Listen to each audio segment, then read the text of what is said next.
खेल खत्म, लेकिन किसका?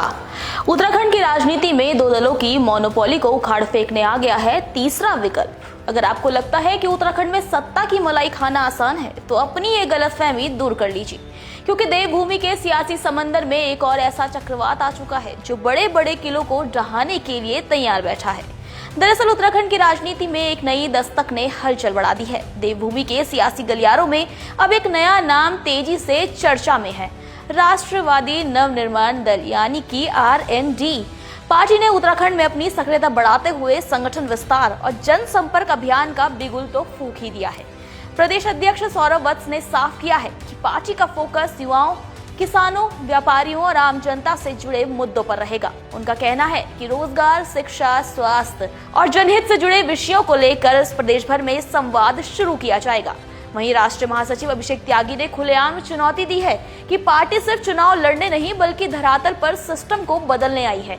ये सिर्फ एक नई राजनीतिक एंट्री नहीं है, ये है सत्ता के भूखे मगरमच्छों के खिलाफ उत्तराखंड की आम जनता की खुली बगावत। 45 दिनों का काउंटडाउन शुरू और फिर होगा एक महारैली का आयोजन जो बहरे कानों तक जनता की चीख पहुंचाएगी। तो मतलब समझ लीजिए कि तूफान दस्तक दे चुका है। समझ सको तो संभल जाओ। राजनीति में नए प्रयोग और नए विकल्प हमेशा ही चर्चा का विषय रहे हैं। ऐसे में RND की ये पहल भी लोगों का ध्यान अपनी ओर खींच रही है। अब सवाल ये है कि क्या ये नई राजनीतिक शुरुआत उत्तराखंड की राजनीति में अपनी अलग पहचान बना पाएगी? क्या जनता इस नए प्रयास को समर्थन देगी?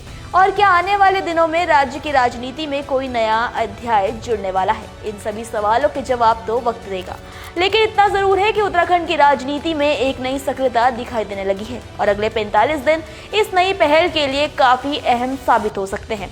राष्ट्रवादी नवनिर्माण दल ने आधिकारिक तौर पर तो कमान संभाल ली है। सौरभ वत्स ने पार्टी के प्रदेश अध्यक्ष बनते ही साफ कर दिया है कि युवाओं, किसानों और व्यापारियों की उपेक्षा अब बर्दाश्त नहीं की जाएगी।